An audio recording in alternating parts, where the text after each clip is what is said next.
We call the meeting to order. Good evening. This is the Michigan City Port Authority Board of Directors, Monday, July the 10th, 2017. I thank everyone for being here, and we have a lot of work to do tonight and a lot of things to discuss. It should be really interesting. Our first order of business will be to accept or amend the minutes of the June 19th meeting. Make a motion, we approve the minutes from the meeting. Second. We have a motion and second to approve the minutes as they have been published. Any questions or comments? Questions or comments? Hearing none, those who favor the motion, please say aye. Aye. Opposed, same sign. The minutes are approved. Our next item would be inviting comments from the public. And I know that Mr. Arnett, the director of the LaPorte County Tourism Bureau, would like to talk to us about something. So, Jack, you have the floor. Great. Thanks, Sam. Board members, good to see everybody. I wanted to have a little informal conversation, if you will, about the status of the boat show. I've been involved in a couple of meetings recently with Tim and Sam and administration, and thought it would be good to share some of my thoughts on that. And it's time to make a public announcement. Probably tonight is when we should be doing this. And there's some correspondence that we just got regarding this, and so I'll kind of back up a little bit. And, about 3 or 4 weeks ago, Port Authority, Convention Visitor Bureau, the Mayor's Office met with representatives from LIPTA and talked about the status of the boat show. And it became apparent at that time to all of us that despite what all you've been doing for the last several years and all the concessions, everything that this board has done, they were not going to be in a position to offer Michigan City a boat show again this year. They did talk about the possibility that could exist if more money can be ponied up. But as we talked about and discussed it, it just did not seem the right thing to do this late in the game, to come back to like your board and ask for more than you've already done. It just didn't seem feasible, and with the time that was left, it became apparent that there wasn't going to be a show. I mean, we all could see that. So there was a contractual obligation, as you all know. Sam forced the issue pretty much, sent them a letter and said, we need to talk about where this is, and there was an official letter that came back from them, essentially, and hopefully it won't be handed out tonight, but if not, I've got a copy of it, and they pulled out. They have said, no, we're not going to be able to do the race. And that was their decision. It wasn't ours, but we certainly understood at this late date how you couldn't really put on a viable show. Now, the upside of this discussion is, I got the chance to sit down with the folks from B&E Marina a few days ago, and they've been following this discussion and understand where it was going. It was pretty obvious to most folks that it was not going to happen. They've had discussions with the production and promotion group from Chicago that does the same thing as LIPTA, and who actually had the opportunity to buy that show from LIPTA this year, but it was too late for them to be able to do that.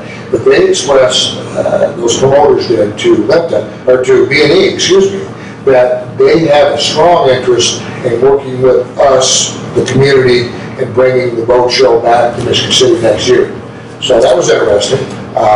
Don't have any idea where that's going to go, but B&E felt like, Don felt like that they would be in a position to help spearhead that. So probably be talking to Tim and Sam and you all about putting together a committee and spearheading that discussion to see if it's viable, that we want to bring the boat show back under a new promoter to see what the action is. And again, that's just the folks from B&E bringing this up. It's not, I haven't sat down talking to anybody. I don't think Tim has or Sam has, and I'm pretty sure that we haven't had any detail.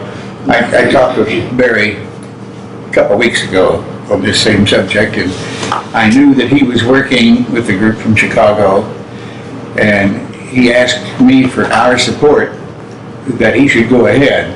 And of course, I asked him, yes, do everything you can, and we'll be a part of future discussions if there are any. Yeah, that was essentially the same discussion I had with him, same thing. It sounded great, on the surface, we'll be talking about it, but certainly didn't come as a surprise to me, and I don't think anybody else that there wasn't going to be a show this year. They just waited so long. You can't put on a viable event it started in May or June, and have an August event. It's just not going to happen. There needs to be a lot more groundwork done there, and again, their efforts to sell the rights to that didn't pan off, so that tells you a lot right there.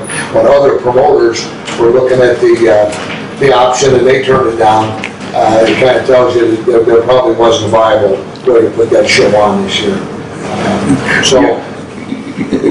Something I think the board would like to know, Jack, is that one of the primary reasons that we asked them to meet with you and city administration was for them to explain to you and the city administration how much more money they wanted and where it was going to come from. And of course, they were looking for additional corporate support. And everyone was pretty well, this late in the season, there was none available. And the money they wanted was not a small number. It was an undoable number. Again, it wasn't, in my opinion, and we do this for a living, we work on bringing events in, there was just not the return on the investment either. Especially when you factor in what you all give and put up for that. My gosh, I don't think the public or none of us really understands. Over the years, every year you just keep giving more and more and more from this group. And you got to draw a line somewhere. And I think collectively we all helped make that decision that it wasn't right for nobody to come back to this group and say, hey, can you give us more concessions? I don't think they cared where the concessions came from. They just wanted concessions and they wanted money. And I don't think it was appropriate that we respond with any money at all. I think we all came to the right conclusion, the right reasons. And I'm really good with it. I told Don on the way in, I said, what's up tonight? And I said, well, we got some good news. I think the good news is that we can move forward now. We understand clearly that there's not going to be a boat show, and the fact that discussions have been started for next year. And certainly, B&E folks feel like that's going to be a real viable opportunity. And so we'll continue that. And I know that the exhibitors, all of which are competitors, have been talking among themselves. So there's interest in the industry. So I think that we have an opportunity. We have a good chance of having another relationship with another agency. Board, I'm sure you may have some questions of Jack. Feel free to ask him. I guess not, Jack. Yeah, well, I think we all kind of knew where this was going. I think it's something. I don't have any questions, but I do have a statement to make, and I think over the years, as you've already alleged to, Jack, that we have taken concession, and it just keeps going down and down and down for us. And I think, I'm surprised we even had one last year, to be honest with you. Yeah. And I think everybody was pretty much in the same frame of mind that I was, that it just wasn't going to happen this year. Yeah, I agree. It was shocked the public. I think they really understood how much this group has put forward to make sure that happened. And we're all going to be in it to make it happen again next year. If we can get some return on our investment, get some public buy-in. It takes sponsors. It takes corporate sponsors and every level of sponsorship to make this happen. With all these big events, not just that one. But we got some time to work on it now. So we get a good committee going here soon, and we start doing it the right way. We work on it 12, 14 months ahead of time versus 3 months ahead of time. That's just not a good way to do business. So that's kind of the plan right now. We've got the support of the administration. We've got all of us working hard on this, so I'm pretty excited about the possibility of bringing a new, different show to town utilizing this great facility that we've got and showcasing it. So just want to give you my thoughts on it, my update yet. They'll leave that weekend open, the long weekend calendar. Any other events or activities that could be brought down? Well, we're looking at, for this year, I don't think we're gonna see one of that magnitude, probably for the same reasons, there's just not time. But I'm sure that we'll be able to, there'll be something going on, whether it be just normal beach activity or something else, yeah. Does B&E, Marina plan to communicate with the Visitors Bureau, and then you guys in turn relay information onto us? That's absolutely what's going on. In fact, I suspect that we'll have a formal committee formed the next few weeks, which you'll be representing that. I'm sure Sam and Tim will be on that committee, just as we were on the last one. The administration, the CVB, B&E, and any other folks that we can pull out of the community to help us drive that. Yeah, I'm sure, Agnes, there will be. Yeah, and good for them, great for the Benz brothers to step up and make that move, it's good for their industry, of course, so they're gonna be great partners, and they've always been good partners anyway, always. They started the show. Yeah. And they've been here every year since the show started. So they want this to happen, just like we do, but sometimes it's out of our control, and this was one that was out of our control. There was nothing the city, the Port Authority, the CVB, or anybody else could do. The promoter just decided they weren't going to do it again, and that's their option. Okay. Yeah. All right, well, thanks. Appreciate the partnership with everybody, and thanks for your sponsorship with the race this year. Again, you've been with us from day one. Thank you. The race is going to be bigger and better. A lot of new stuff. It's going to be an exciting 4 days, and we're really looking forward to for good weather. I'm in charge of weather for now. Jack, you guys are doing a great job for Michigan I've State. got a great group out there. They do an outstanding job, and they've got that whole race. I'm just gonna take off for the rest of the summer and wait for that to happen. Okay. All right, thanks. Thank you. We have other guests. Do you have anything you'd like to say? Oh, well, Mr. Cooper, while you have the opportunity, you want to give us an update on your junior sale program? Junior sale program is in full swing right now. Last I heard, we had 92 participants this year, which would be a new record. We'd like to just keep the kids from deflating the inflatables. I'll be in good shape. I've got one down right now, but we did just purchase another support vehicle for them.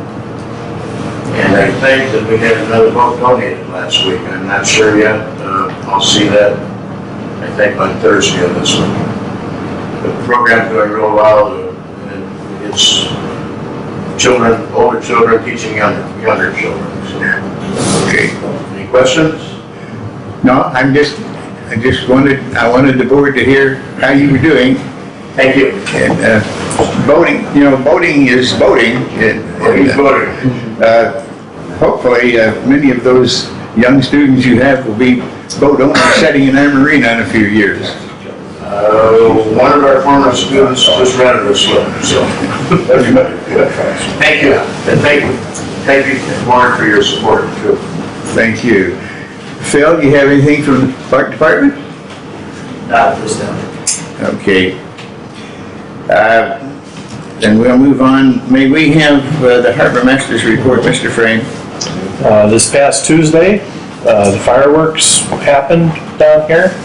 It was a pretty busy day. There were several events in the park, and as the day went on, the crowd kind of settled down a little bit. It was perfect weather. The boaters seemed to like it based on the number of horns that go off after the thing. 23 minutes long. I thought they did a pretty good job. We, of course, helped take the launch tubes out there and then bring them back after the fireworks go off. So there was no problems associated with any of that. We had a dock committee meeting this last Saturday. Nothing major. We talked about dogs a little bit. We talked about ice machines. We talked about bathrooms. Nothing out of the ordinary. Nothing real serious. I spoke with Edgewater Resources. They have finished the drawings, the preliminary drawings for the outdoor racks at Trail Creek. We are going to be excavating one of the footings just to confirm the depth and the dimensions of it. And once they get those numbers, we'll be ready to have a committee meeting with Mr. Ferguson and go over the details. And the next step after that, assuming everybody agrees with the plan, we'll probably put it out for bid and hope to have that back later this summer. And then the last thing, I sent everybody a picture of a new charter boat sign over by the 700 dock. I think there was some confusion involved in how that came to be. It doesn't look bad where it is, but we never actually approved it. So I think at this point, we need to decide, the board needs to decide how we want to handle that exactly. And that's all I have, unless anybody has any questions on anything. Board, you have questions, Mr. Frame? Yes. I'd like to make a statement about that sign, actually. I actually think the sign is very good looking, and I think it's in a very nice place.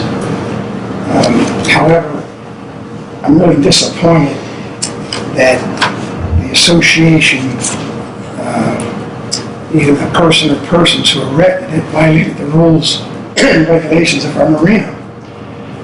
I don't think the sign should have been put up without the okay of the board. And if you look at the rules and regulations book on page 6 under marina property paragraph, it states that it forbids erecting or constructing any structures unless the board approves it. And under the direction of the board of directors, I think the harbor master on page 12 of the same book, under compliance orders, the harbor master can address this issue if need be.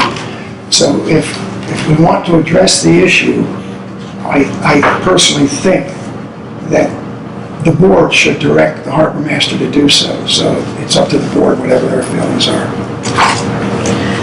If I understand correctly, were some of the concerns regarding when they come in with their fish and they want to take photos and they're standing there and it can get quite messy, was that one of the concerns? Well, that was what they originally were looking at. They met with Mr. Messina and I over a year ago, and that was the target. What we have ended up with, I don't think is anything similar to what they were originally talking about. And I think that's where some of the confusion came in, that the original people that were requesting a place to take pictures of the fish are no longer in the picture. And the people that picked up from there kind of changed the goalpost a little bit. Well, it is disappointing listening to what board member Bruce just read. I mean, I would like to think that anyone that does business down there would, seek that approval. If it does become a problem, I'd say that's when we need to step in, and if things don't go well, then the sign will be removed because they did not seek permission in the first place. As I also understand, there may be hoses there if, they can clean up their messes, things like that. So it's something we can monitor, and if it doesn't work out well, we have the right to remove it because they did not seek that permission in the first place. Well, I think we'd have to take ownership of the sign if that's the case. As long as they own it, they put it up there, so I don't know, does it belong to them or does it belong to us now? Who does the sign belong to? I don't know. We'll settle that tonight, hopefully. Okay? Mr. Messina, I know you and John are very much involved with the charters. Have any board members been requested or advised about the placement of the sign? Were any of you involved in that? No. Okay. Mr. Zach Moon. Well, It's legal time. it's legal time. Mr. Manor is correct, and from a property ownership perspective, the sign should not have been erected or affixed to Port Authority property without the board's approval. And as Mr. Manor pointed out, we now have a question of who owns the sign, who's going to maintain the sign. I mean, it's a good-looking sign, and it prominently displays the Michigan City Port Authority, but it also references the Charter Boat Association, and so it does have sort of a commercial aspect to it, which raises the issue of what happens if we allow this precedent, that somebody who's using the marina, either as a slip holder or otherwise, for example, Freedom Boat Club. What if they decide they want to erect a sign that says, home Michigan City Port Authority, home of the Freedom Boat Club, visit our website and rent a boat? I mean, that's clearly something with commercial overtones. So if we allow the Charter Boat Association, without board permission, to erect a sign, I think then we're establishing a precedent that we may regret, because then others, Freedom Boat Club, perhaps some slip holder, might decide they want to erect a sign as well, and they would fall back on the precedent that we have set. So the issue, it seems to me, is who is going to own the sign? If we are going to own the sign, then it seems we would be entitled to move it to another place if we want it, take it down if we want it. We would then perhaps have the obligation to make sure that it's maintained in good order, it doesn't fade or anything like that. If it does, then perhaps the board may have to appropriate funds to have it repainted, or if it gets to the point where it's just dilapidated or is faded from the sun, that it's no longer something that beautifies the marina, then perhaps it comes down. If the association wants to donate the sign to the Port Authority, that's certainly something they could do. The board could agree to accept the donation if that's what the association wants to do. But if they're not going to do that, then I think the board has to set a precedent here and say you can't just affix a sign or any other property on Port Authority property without permission. Board? The whole process kind of speaks for itself. My understanding is over time we've done a lot of things. We've worked together with the charter boat people, and maybe this sign thing hasn't moved along fast enough because the parties couldn't get together. But just to blatantly go to one step on their own, it doesn't sit well. I mean, it doesn't. I don't think anybody wants to open up a problem or something with charter boat people, but something's got to give here. Like what this Act Noon talks about, it's our property and we need to decide what to do with it. I'm a rule follower. I understand. I'm with you. I'm a rule follower, and the rules were broken. And I'm not happy with it. I think the sign looks very nice, but it wasn't done the proper way. They broke the rules, so. You have a suggestion? Could I? Can you take it down? Or what? My personal suggestion doesn't hold any weight, but send a note, let them know that they, are in violation. If this is something that they want, then we'll approach. Simple as that. Yeah, they need to seek approval, attend the meeting, and formally request. Well, Is it cemented into the ground? How is it affixed? I don't believe so. I think the posts are just driven in. I know in the eyes of some it may seem like it's not a big deal, but Attorney Zach Noon brought up a wonderful point. And it is rather disappointing, like I stated about Bruce's remark. I don't know the history of the relationship between them, so I find that a little odd and disappointing. And it's a good looking sign, it's a wonderful idea, but there are steps and protocols to follow so that, Joe, everything's in harmony. would you offer the board a recommendation? Well, I would recommend that the board agree to, or someone make a motion to agree to accept what I hope would be a donation of the sign to the Port Authority, and that would mean that the sign becomes Port Authority property, and the Port Authority can do as it pleases with the sign, including removing it or moving it to another location. Is that understandable from the board? Does anyone agree with that enough to make a motion? What about if we sent a letter to the organization and perhaps they met to see if one last chance if they could get together with the administration and see if they can iron out, go together? Well, once you iron out, it's there. But what is there to iron out? The sign is there, and we need to deal with it. We need to accept the ownership of it or ask him to move it. It can't be two ways. I really don't want ownership of it. I'd really like to get rid of it and start from scratch again, but I don't think that's the proper way to do it for everybody concerned. So I'll just bow out and hear some more conversation on it.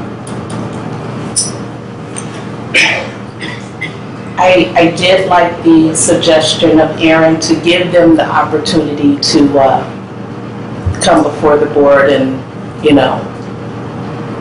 state their case and, Do we need to have ownership of this? I mean, that's the, well, if we can talk to them and say, okay, you need to come to us and approach us about this sign, and if we all are in agreement, whether it's a location, whether it's being there in general, they can keep, ownership of the sign. But if it becomes in disrepair or something, we have the right to take it down because it's on our property. That's the key to it is it's on our property. If it's on our property and someone places something on our property, we have that right anyways, as far as I'm concerned, to remove it anyways, whether it was ours or not. Well, in my opinion, Aaron, I think they bullied us into a corner.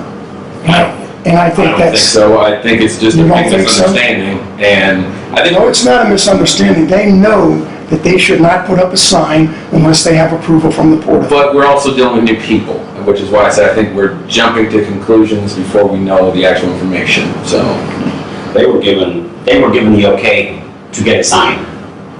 They weren't giving the okay to put it up. They never I did give think the okay to there, put it I up. think there is some slight confusion. Yes, it's not, I I do think they did it believe with that. intent. I don't think the Yes, intent was to do yes. something wrong. I think the intent was to get They- it done because Right. they've been working with it for so long. They brought the idea before the administration, I believe, and I'm not 100% sure, but I believe that's what I heard or was What told. administration? The city, the mayor's City office. administration? Yeah. And I think, like Aaron said, that there are new people, and they didn't realize that they needed to follow our protocol. I don't think the city administration or the Port Authority gave them the right to advertise their business in this community by putting that sign up. Well, I do believe they asked about having a sign made for the charge service, if I understand correctly, yes. And it was passed out to us, so we Yes. knew what it was, and we were pretty much okay it. At that time, we should have stated something. We didn't okay that. Did we vote on that? I mean, No, we we didn't. knew it was happening. We knew it was happening. We were not left in the dark on this. We knew what was happening. That they were getting the sign made. Yeah? All I Yeah, know is okay. that, all I No, know we is didn't that that okay. was the design. Yeah. That's all I We Because- never voted on that. Yeah. Yes. It's in the contract when they sign to be a charter boat and run a business out of we'll pay for signage. which we have Yes. on the fish station. We already have signage, And they asked if they could get more. and we never answered them. Oh, I know what he's talking about. So, this is probably a year or so ago, we agreed that it would be okay to do a sign, we didn't agree on a location. We did do that. And since then, nothing's happened. Last meeting, we were shown the sign, we didn't do anything, we just said, oh, nice sign, looks That's good. why I truly believe there is some That, it was at confusion. least a year ago, it was, that was stated, that we were we were saying, yes, we absolutely agree that there needs to be more, because it pertained to the fish cleaning and drippings and stuff like that, and we just didn't know a location at that time. I don't see that we ever agreed to a sign. There was so much discussion last year about this, and Tim brought up, and he said we just couldn't, we being the administration, couldn't get together with the right format and everything on the whole process. I don't, John, perhaps I'm wrong, but I don't see that we ever agreed to a sign. The process was trying to move forward, and had come to a halt. There are people that are still charter fishing boaters down there that have been there for a long time. And they know the rules and regulations. It's as simple as that. And they did not follow the rules and regulations. It's great. I don't buy the fact that there's new people down there. There's people down there that have been there a long time. And that's, like I said, that's completely fine. Look at it from this standpoint. We are a business. We need to address the fact that a violation occurred, but do we need to slaughter someone because of this? Absolutely not. Send out the letter. If we agree to that, give them an opportunity. Let them understand that it was a violation, because we're assuming that they didn't know this. It's all assumptions. Aaron, how about this? Aaron, how about asking our attorney to send the charter fishermen a letter requesting the donation of the sign to the Port Authority? If they choose not to donate the sign to the Port Authority, then we're asking them to move it. To move it or remove it? Remove it. Remove it.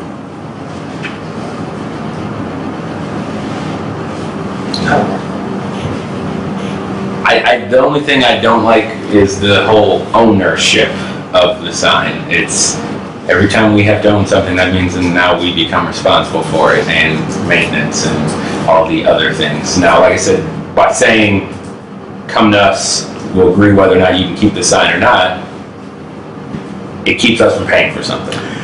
Okay. Will there be a motion? Any motion? You know, I want to say that I'm a little torn here, because I'm with Aaron. I don't want to make such a big deal out of it. I spoke to a gentleman today. I was in the company of someone that spoke to a gentleman today who's a charter boat fisherman, and I believe it's in Michigan, New Buffalo maybe. They get 1,000 hits a month for their charter boat service, and I think we're like somewhere maybe 100, if that. I do believe that having the charter boat service is a benefit. I believe that it can also entice people to eventually become slip holders. So I don't want to be where we are treating them like they're so separate. I know that, you know, they're the Charter Boat Association and we're the Port Authority, but it's a business that really needs to, you know, be in lockstep together. So that's my opinion on that. I think whatever business they secure also will benefit the Port Authority in Michigan City, so.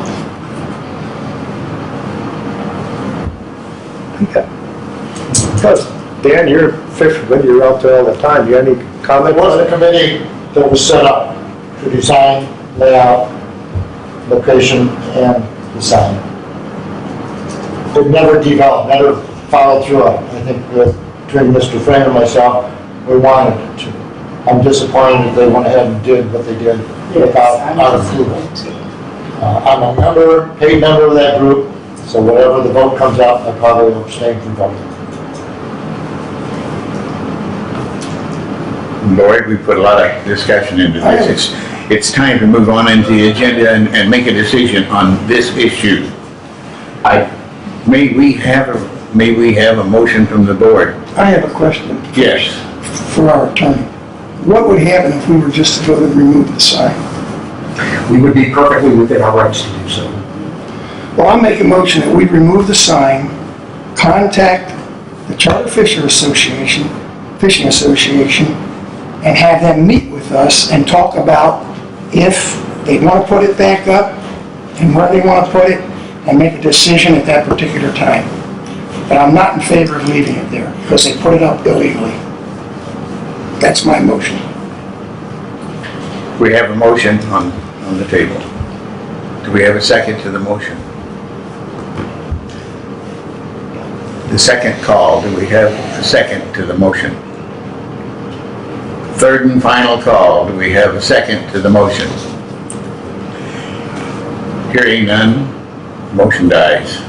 Do we have another motion? I'd like to make a motion that we leave it up to Tim, because he is in charge of the property, it says in the bylaws, and he approached them and invite them to a meeting with either a committee. I'm not quite sure who's in charge of grounds and property as a committee person, and meet with that person and Tim and work it out. I don't think the attorney has to be brought into it. I don't think it has to come down What would need to be worked out, John? What would where be the placement of it is going to be, and if it's going to be surrendered as property of the Port Authority. They need to discuss this As well and as, bring it to the board with a decision. as well as understand what the board's rights are. Right. Exactly. Oh, okay. John, now restate your motion. I make a motion that Tim handles it and request them meet with the person in charge of the grounds. I'm not quite sure who, That's the harbor master. well, no, the board member in charge of I was at that time when I was on that committee, and still am. in advertising, and have that group meet with the Charter Boat Association and come to an agreement and let them know where we stand as far as surrendering the ownership of that sign and replacement of it. Okay, so your motion is to have the charter representative meet with the harbor master and whoever was on the original committee to have a discussion about the sign, where it is or whether it stays. Right. Does everybody understand that? Do we have a second to the motion? I'll second that. We have a motion and a second. Mrs. Pelicki, call the roll. Mr. Ferguson? Nay. Aaron? Aye. Mr. Haynes? Aye.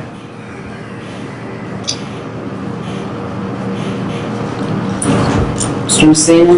I abstain. Mrs. Mears? Aye. Mr. Manor? Nay.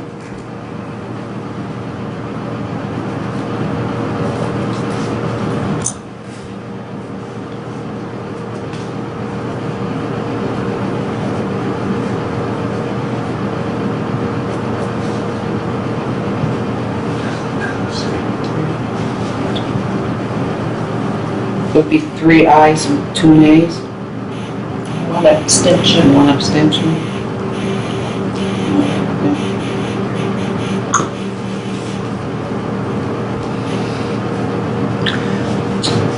We have a situation. Before I vote, I need advice. Our rules say that the president votes last and only to break ties. On a 7-person board, we have an abstention. Well, I believe we don't have a majority, so I don't think the motion passes. Okay, so the motion fails. That's your opinion. That is my opinion. Okay, the motion fails. Before we move on, we still got an issue that we have to deal with, board. Do we have another motion? And just a question, are we okay to ask our president thoughts on it? To do what? Ask your thoughts, the whole ordeal?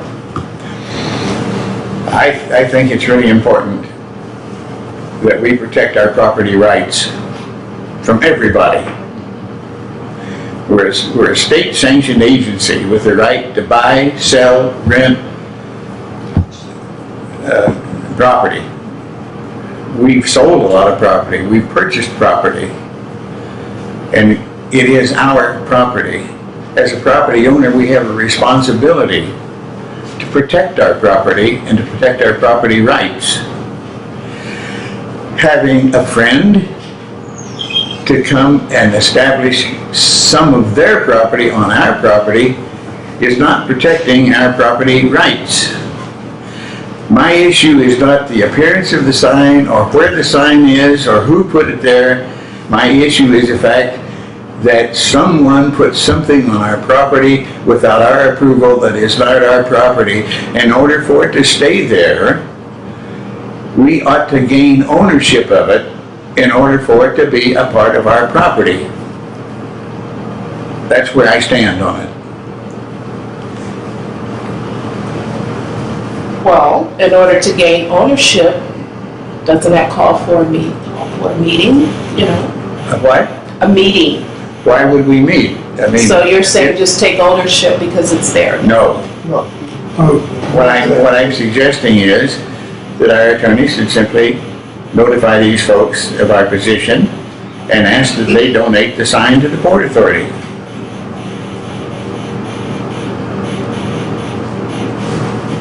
I think it's important that the association has to know that it erected the sign without board approval. That, at a minimum, they have to be alerted to that. I think we all agree. Well, that should have been by our harbor master, that's his position. He was supposed to take care of this. Well, generally, the understanding I had was we would meet, come to a conclusion, and present it to the board. And we never got as far as something that was presentable to the board. And Mr. Frank raises another good point. And if someone is going to affix their property on the Port Authority property, there has to be board action that allows it.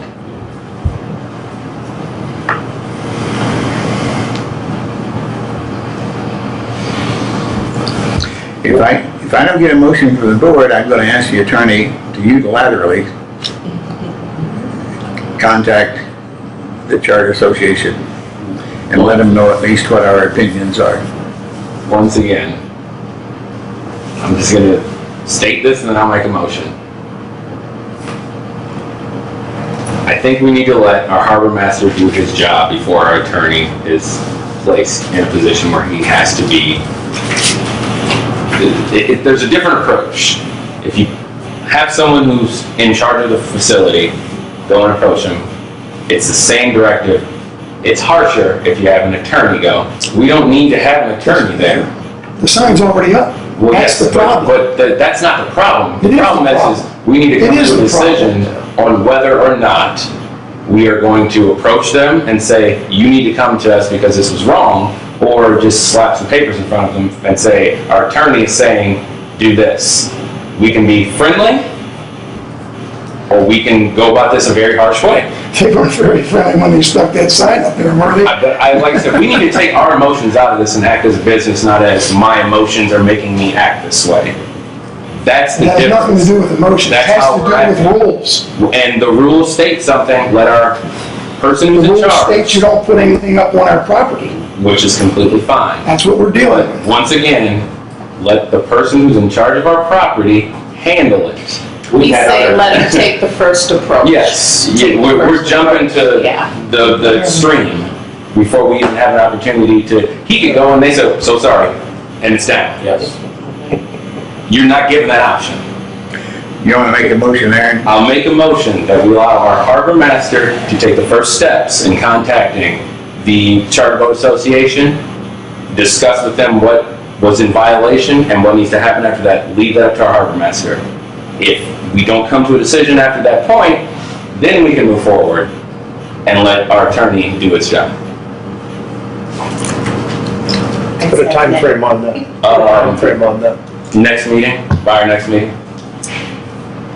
And it's, Do we have a second on the motion? I'll second that motion. Call the roll. Mr. Ferguson, Aye.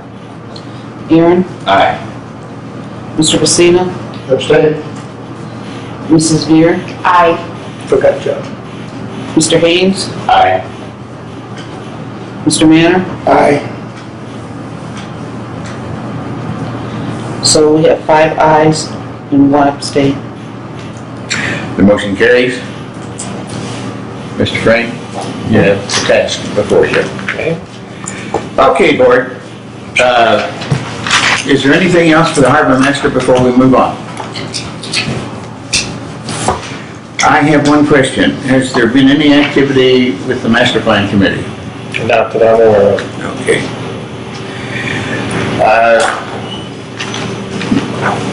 Mrs. Blicky, before you make your report, I'd like to compliment you and your staff on the recognition that Port Authority received on celebrating the flowers and all that sort of thing, and the general cosmetics that you're responsible for. You always do a good job. Obviously, you did an exceptionally good job this year. And I would like the staff to understand that the board recognizes and appreciates that. Thank you. Pat and Larry are our main people that do the flowers. Okay, maybe have your report, please. There's 3 reports here for us tonight.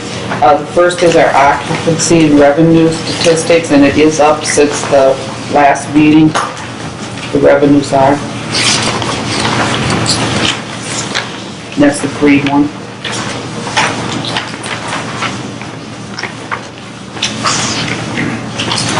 And then the vertical, I feel like a school teacher showing is our monthly rentals that we have at Washington Park, Trail Creek, and Sprague Point.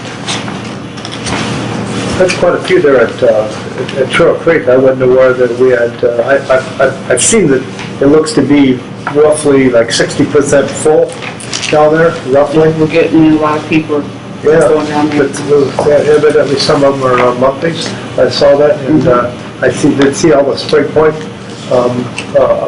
monthlies over there also. Looks like that's starting to catch on, which I think we're all happy about. And then our new customer listing for this season, that we have 95. So we had 75 cancellations, so we have more customers than we did cancellations, and that's always good. And for the Superboat race, we're getting calls daily for reservations, and right now, we don't have any 50-foot or 60-foot left for reservations. They're all filled. Well, that's nice. Maybe they'll buy a bunch of gas while they're here. Do you have questions of Mrs. Blicky? Or do you have questions of Mrs. Blicky? I have one comment on the flowers and the shrubbery and everything looks real nice. I know we used to have some fish out here a little bit until we picked some of the otters or mink out of. Well, I saw one of your goldfish. Be there, he's in the marina, and he's about that long. I saw it yesterday, I believe. Free with you. Anything else from Mrs. Blicky? We'll move on. Mr. Manor, claims and insurance and park liaison. I think, if I'm not mistaken, Phil, did you guys change the meeting? You didn't have a meeting last week, did you? Next week, we are on. Next week. On a meeting in July, yeah, so I don't have any report from the park department. Claims and insurance. Well, we seem to still have a problem with Marquette that I'm aware of. I know our attorney's been working on it. I'm going to turn it over to Mr. Zachnoon, let him explain what he's found. Well, I had left numerous messages for Mr. Gidley, and he has not responded to the messages I've left him requesting the primary insurance coverage binder. Last week, I called and spoke to the principal secretary and explained the growing frustration of the board and my own frustration that we were not getting responsive information from Marquette. At this point, I think we've exhausted our effort to get Marquette, the rowing club, to provide the necessary insurance information. Now, I spoke to Mr. Frame earlier today, and perhaps it's the Gary Diocese that provides the insurance for Marquette in areas like this, but I have no way of knowing if that is in fact the case or who even to contact to try to get the ball rolling to see if we can get some insurance information from the diocese. So, as I said, left numerous messages from Mr. Gidley, spoken to the secretary, to the principal. I think we've exhausted our good faith effort to try to get Marquette to provide the insurance information. For whatever reason, they've elected not to respond. I think we're at the point now where we have to tell them if they don't provide the information, the insurance coverage information, they're not going to be able to store their boats and other property on Port Authority property. I understand and recognize that Marquette high schoolers, that they're just kids, their parents are Michigan City citizens and residents and voters, and we don't want to make too big a deal about this, but we do have an obligation to ensure that people that are using Port Authority property are properly insured. When we get to the internal controls policies, I'll talk about that briefly, but we just exhausted our efforts at this point, and I think perhaps the board should authorize a letter to the Marquette High School Rowing Club telling them that they're going to have to remove their boats and other property, and they'll understand what they have to do to put it back there. And I'll include that in the letter. Provide evidence that you have appropriate amounts of insurance and appropriate coverage. You're welcome to store your boats back there. And perhaps that will get them to move off the dime that they're on now and respond to our reasonable request. Well, I hope that doesn't have to happen. I know that parent put in such an effort to, get that going. But I can tell you with the utmost certainty, if it was anything regarding school grounds, and they wouldn't be as, exactly, so. Joe, I'm sorry. I agree, with having a letter sent as a last effort to make it happen for them. Does your agreement constitute a motion? Yes. Second? Second. Any questions, comments? Those in favor of the motion, please say aye. Aye. Opposed, same sign. Okay, Joe. I'll take care of that. I'll get the letter out tomorrow. Do you have anything else, Mr. Banner? No. Thank you. Mr. Garrett? Excuse me. Excuse me for juggling the menu. I apologize. Keeping it fresh. Okay, I just have our docket of bills to be paid. Just going to touch on 5 items.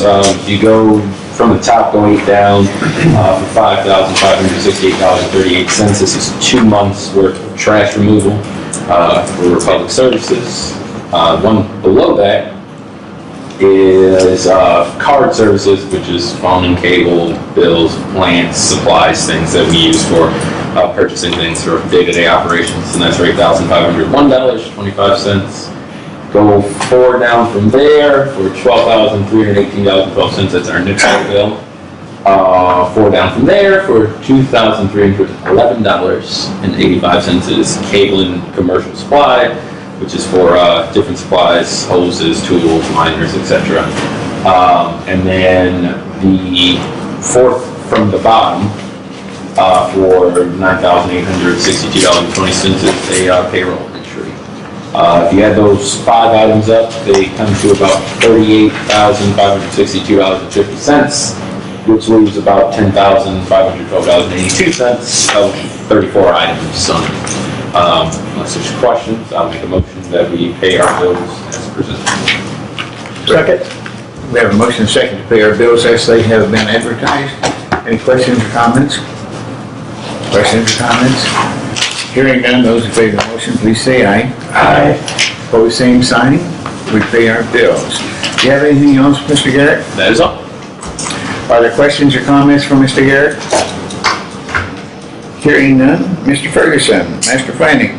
Just follow up what Tim said earlier about the outside recs with Edgewater, and that the process is moving forward, and we'll be, when we get the information we need, we'll present it to the board for their review and hopefully approval. That's all I have. Do you have questions or comments, board, for Mr. Ferguson? Hearing none, Mr. Messina. Voter communication special events. It seemed like the last few weekends have been pretty nice, including the fireworks night. I think as long as we've got good weather, calm lakes, warm water, people seem to stay on it. So I have nothing. Okay. I assume everything is set up and on track for the cardboard dash? That's Mr. Haynes. Yes, it'll be, actually, I left the paper at home. 15th. Yeah, there was an ad in the paper, Mr. Buechner took care of that, I believe. Looking forward to it, hopefully it's gonna be a nice day, July 15th. July 15th. So the additional coordination that you needed with the staff and all that. It's already been pretty much handled, we've done it in the past, so Tim usually takes care of everything. There was a question about who was a sponsor of this thing. I believe last year, didn't the city provide their insurance to sponsor this? I can't recall for sure. I think they did. I thought that they signed waivers, and I remember that. Oh, yeah, we always sign waivers. We have to sign waivers Yeah, to. but I don't think the city did, No, but I can't what say. waivers you mean? Provided insurance.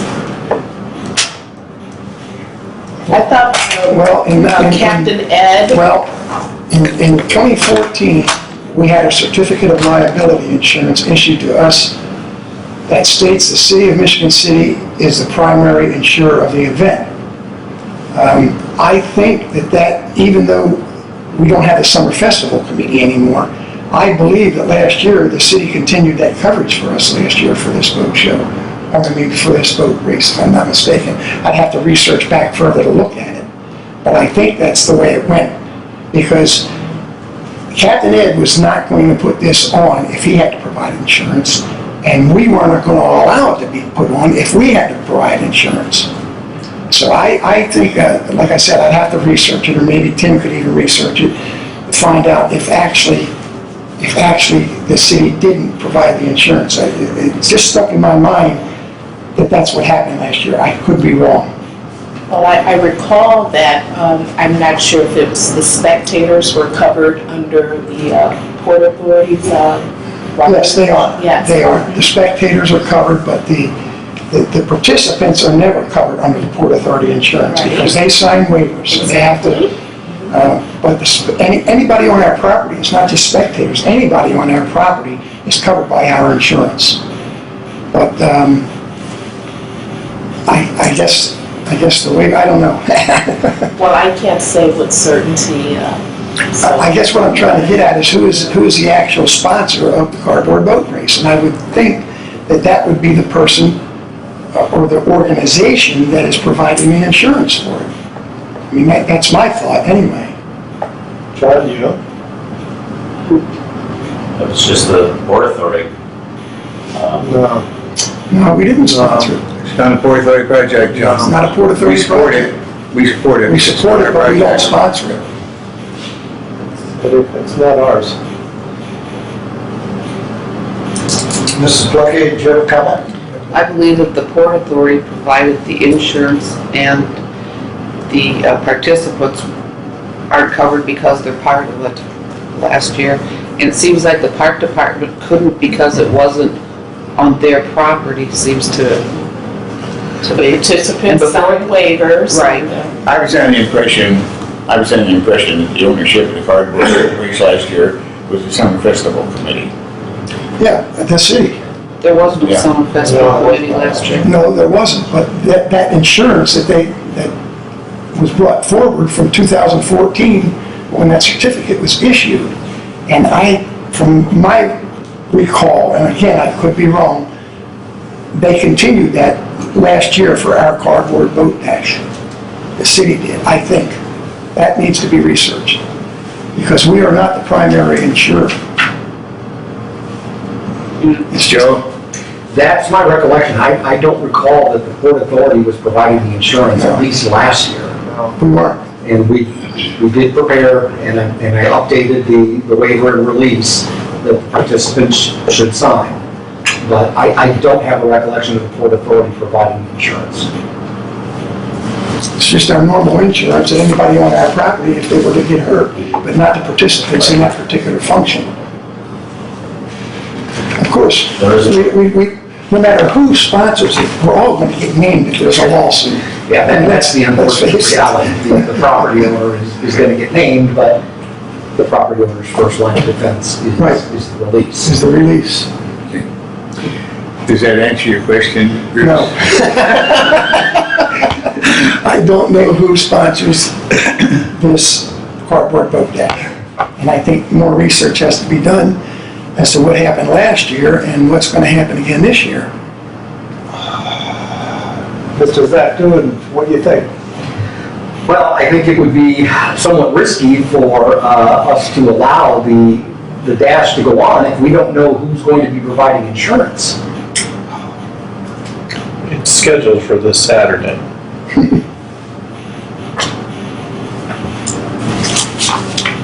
What a mess.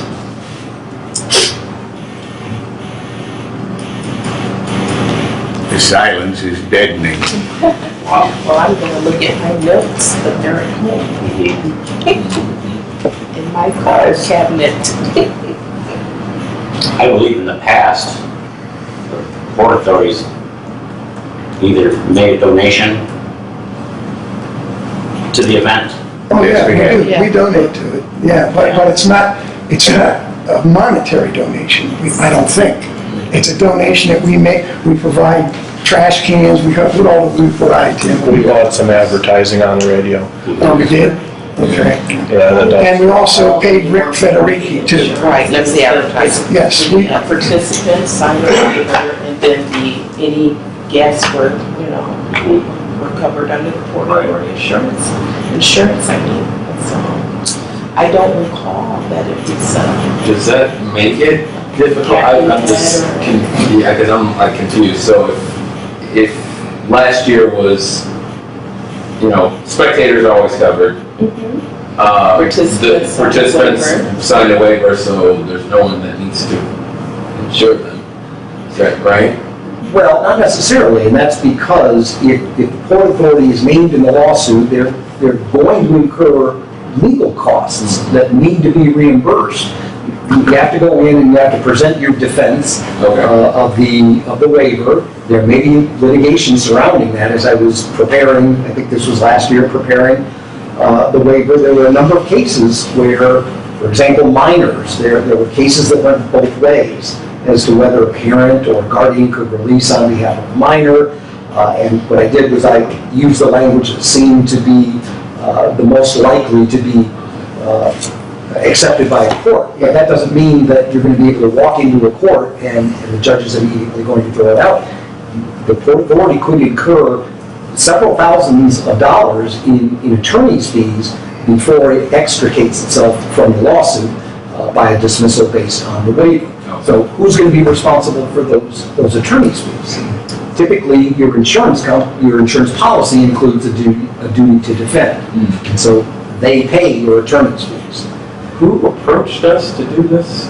Was it? how many years has this particular race gone on? Well, they discontinued it for a while. Maybe. They did it for a while, and they discontinued it for a while, and then they started it back up again. About 4 years ago, I think. When 6, I think. we had 6 years ago? 6 years ago. when Mr. Cypress was here years ago, a scenario was brought up to him. As long as it's nothing new to the Port Authority, is what we have been doing in the past, like the boat show, it just has to be mentioned that it's going to happen, and it's a year after year thing. It's not a separate event that we've never had before. It's an ongoing event that happens year after year, the insurance is covered for it, as long as it's nothing new. And the insurance, No, as long as waivers were signed. waivers are, and they were notified that the event was going to happen. Yeah, I actually took care of the signing of waivers last year. I was at the race, and again, like Mr. Zach Newman said, if it was a minor, they either had to get their parent or they had to get a guardian that was of age to sign for them, to co-sign it Right. for them. So, Right. There's well, I been guess it's no- not an issue then. There's been no interruption in the past 4 years. 6 It's happened 6 years 6 straight years, now? yeah. Okay. But we went to primary government, it was always under the, Somebody else sponsors. Fest. Oktoberfest was their event. I think we were named as a secondary. Yeah. Right, Yep. I do recall that. It's all, we're shaking our heads, we don't know. Mrs. Pellecti maybe go through the minutes from last year at this time, to see, and notify us. I know when you're talking youth, or that child, water, Mr. King, all this, it's awful expensive. Charlie King. Or- Charlie Keene would know. Do you That's want- not gonna do anything, Dan, just looking for what we did last year.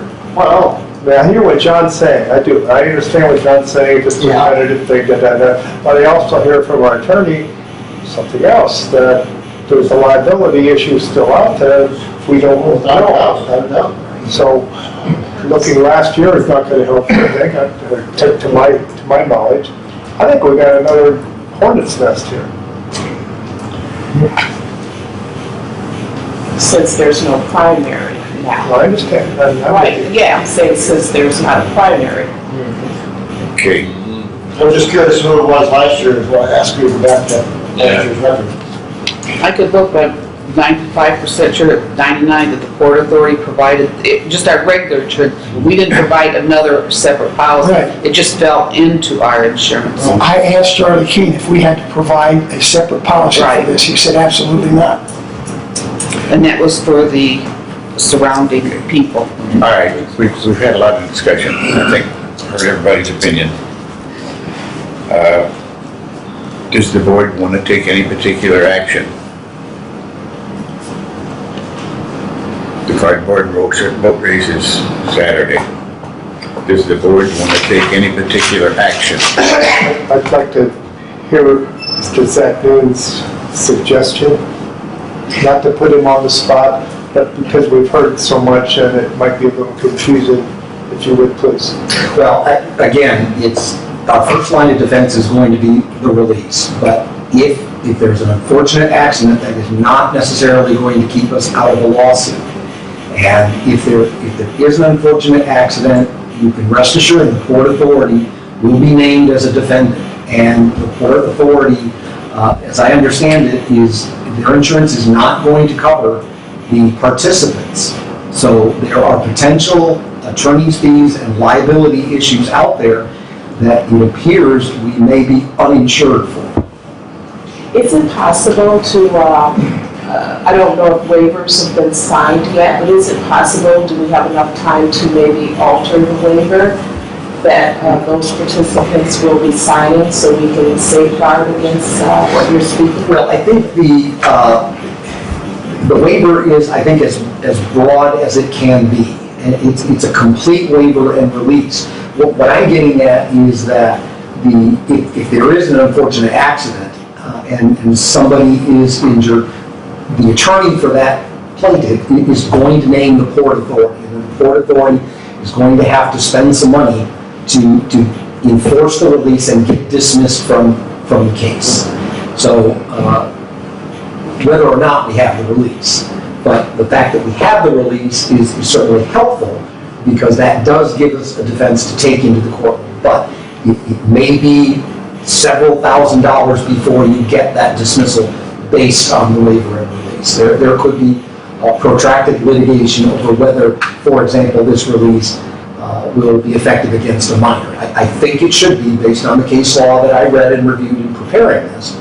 But there could be a number of hearings before a court decides that the waiver is effective, the Port Authority is out of the case.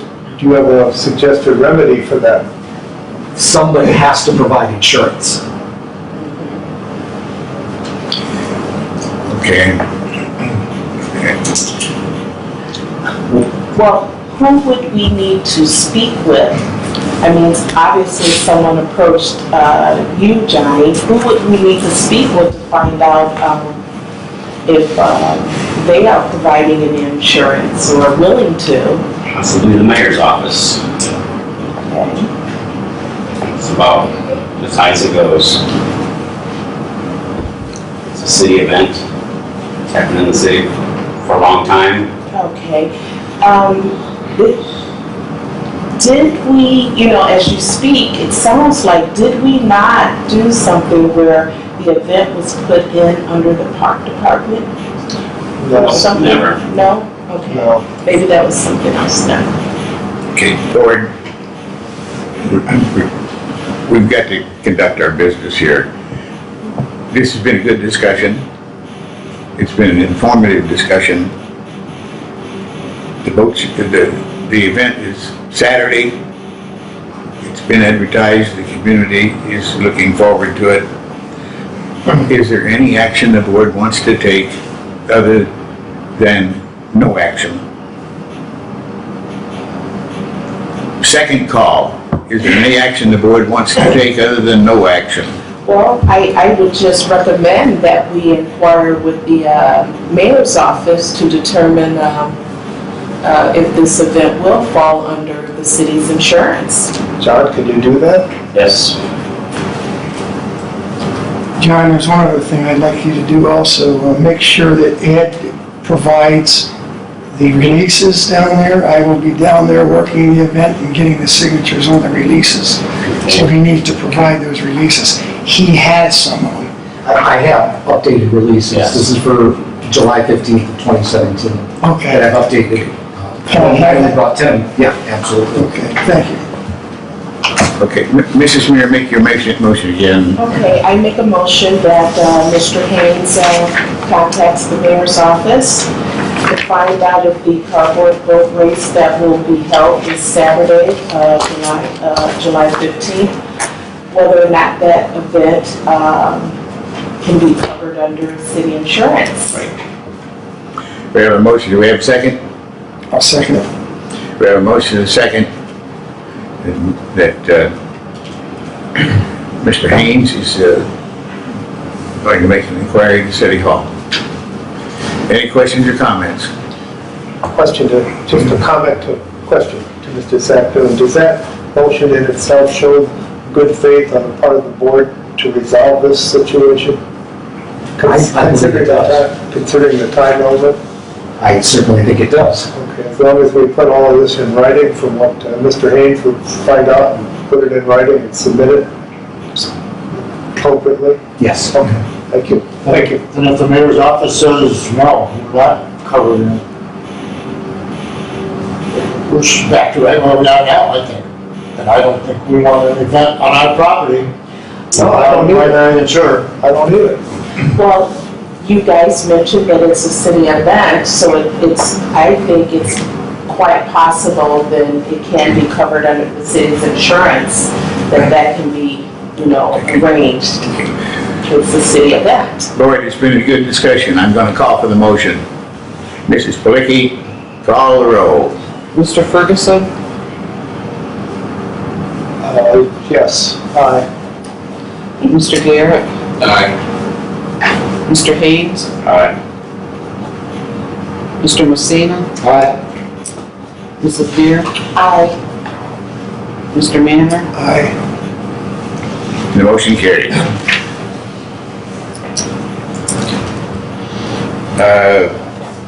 Back to the agenda, port operations, personnel.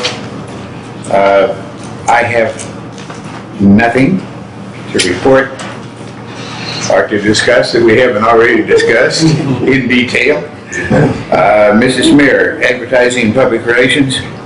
Just a quick update, the advertisements for the Spring Point Marina have been updated on our website, the Port Authority website, as well as the scroll message board in the lobby. It's not updated on the city's website yet. They're still trying to determine the best spot for it so it can get the, visuals that it need. And I'm glad that the board also voted to have our harbor master approach, this is just a statement here, approach the Charter Boat Association and figure out how we can resolve the issue of the sign placement for that organization. And, I think that's about it. Oh, I know what I wanted to talk about. I took a ride over, actually I went over again to Spring Point Marina, and it looks great. I see that it's been weeded, seal coated, little rearrangements there, and it looks great, very inviting, spacious, and I'm looking forward to hearing all the attention that it's getting as far as with the advertisement now. So that's it. That really looks nice over there. Yeah, it does. It really does. Board, you have questions of Mrs. Smith? Good job. Questions of Mrs. Smith? Hearing none, may we have the attorney's report? Certainly. At the beginning of the meeting, I passed out a packet of materials. There are actually 3 documents here. One is the overview of the proposed internal controls policy and procedures. The second is a draft resolution that would be presented to the board for its consideration and adoption after the board has considered the third and final document, and that is the internal controls policies and procedure manual. My goodness. Yeah, for the Michigan City Port Authority. I thought, I read it, it looked in my eyes like for the city of Michigan City, and I thought, boy, that would have been a blooper proportions. Back in, I think it was 2015, the Indiana legislature enacted a new statute which requires all political subdivisions to adopt a minimum level of internal control standards that have been promulgated by the State Board of Accounts. And I think the background for that was the State Board of Accounts was probably seeing repeated instances of either fraud or missing property or errors that political subdivisions couldn't account for. And so the State Board of Accounts went ahead and put together a model system of internal controls, and the state legislature adopted that approach and said by, I believe it's after June 30th, 2016, all political subdivisions need to adopt an internal controls policy. So it doesn't say that it has to be done by a certain date, but just after a certain date, it has to be done. So in working with the harbor master and with staff over the course of a number of months, and using the City of Michigan City's internal control policy, we drafted the proposed policy, which the board now has for its review. Basically, it's broken down into the 5 categories that the State Board of Accounts says that the policy has to address. And the first of which is the control environment, risk assessment, control activities, information and communication, and monitoring. And each one of these larger categories is then broken down into principles. I'm not going to go through each of the principles. They're pretty self-explanatory. But I will touch upon the 5 major categories. But before getting to that, there's a preamble to the policy, and its purpose is to make clear to everyone, up and down the chain of command of the Port Authority and all employees, that the board is and remains the body with authority and oversight responsibilities. So this policy is really the board's policy. It's the board's rules, and it's the board's obligation to ensure that everyone adheres to the policy. Now, what the policy does is it creates something called the Loss Prevention Committee. And that committee serves in an advisory capacity. It has no independent authority of its own.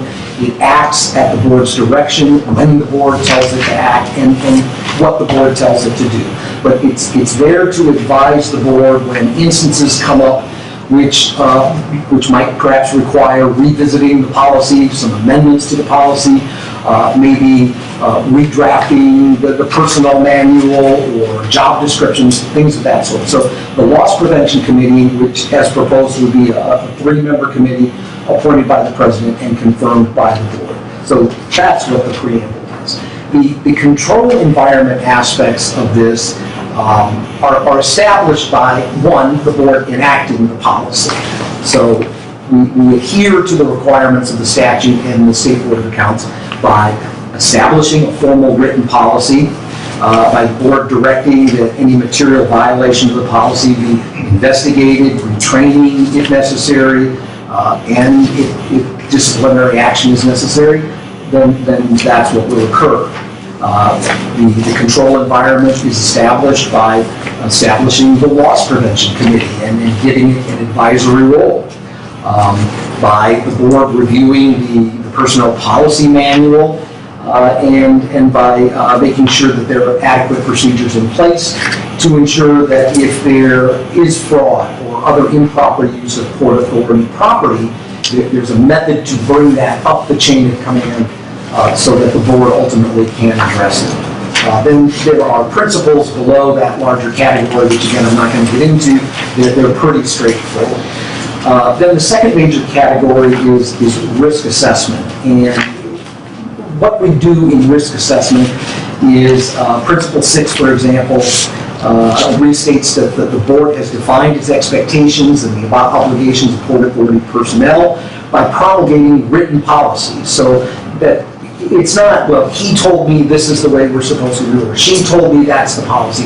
We have our policies in writing, and they're given to employees, they're given to everybody associated with the Port Authority, so that we know in writing what the policies are. Principle 7 directs management to identify risks by assessing the potential for losses in the usual and customary Port Authority transactions, and then it sets out 4 different criteria. So it charges anyone who is involved in management to keep an eye out for fraud or potential losses of Port Authority property. Principle 8 directs management to verify that employees have been trained regarding reporting obligations that are set forth in the Indiana Code when a political subdivision's property is lost or stolen or can't be accounted for. And then Principle 9 states that the board and management will be responsive to changes that may impact Port Authority operations and property. For example, if there's a new vendor that comes along, we do our due diligence on the new vendor. If a new employee is hired, we make sure that the employee is properly trained, is given the proper set of written policies, and understands his or her obligations vis-a-vis Port Authority property. Under the control activities, this is where we establish clear directives in a number of different areas. This is really the heart of the policy. It sets out, I believe it's 10 or 11 subparts, which in going through this, it primarily relates to how we handle the money that comes in, how we handle purchasing, how we handle inventory.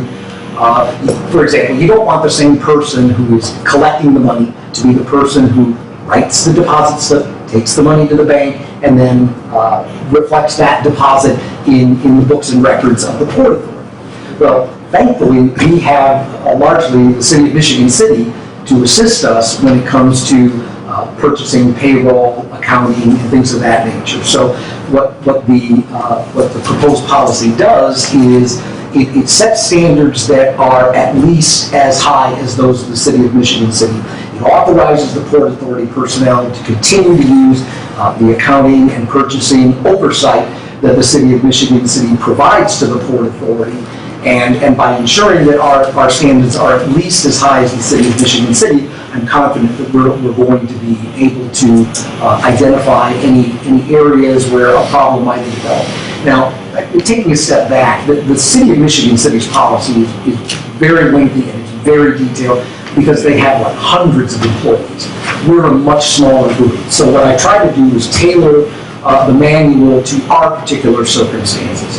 And again, by using the good offices of the City of Michigan City, we're able to account for how our money travels through once it hits the Port Authority to when it is deposited in a Port Authority account. And then finally, the information, well actually, next to last is information and communication. And what the policy requires is that when we make decisions, they should be based on high-quality information. We should do our due diligence. We should investigate a new contractor. Keep an eye on a current contractor or vendor. Be aware if something new is coming along, whether it's a new way of conducting business over the internet, or it's a new contract with someone we haven't done business with before. We need to do our due diligence, and we need to ensure that everything related to those folks is on the up and up. And we need to be able to communicate to everyone up and down the chain of command, all employees, what our expectations are, what the board's expectations are for Port Authority personnel.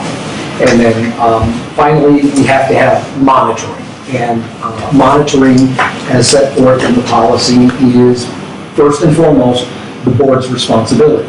And it will be assisted by the Loss Prevention Committee, but it's each of our responsibility to make sure that we understand what's going on with the Port Authority, its funds and its property, and to ensure that everyone keeps in mind that it's not our property, it's really the public's property that has been entrusted to us, and we need to be good stewards of that property. I would happily entertain any questions now, just on the overview, but I think it perhaps might be best if members of the board had an opportunity to review the materials in detail, and then I'd be more than happy to address questions as ably as I can, perhaps at the next meeting. I think that's a good idea. Would you be prepared to deal with this on the next agenda, Joe? I certainly will. Okay, good. Is there anything else? I have nothing else. Can you check for $150 here? Mr. Groves has seemingly dropped off the face of the earth. Okay, thank you. Do we have any old business to discuss? Hearing none. Guest? Do we have any guest comments? If not, the board will entertain a motion for adjournment. Make a motion to adjourn. A second? Second. We're adjourned. Thank you, board.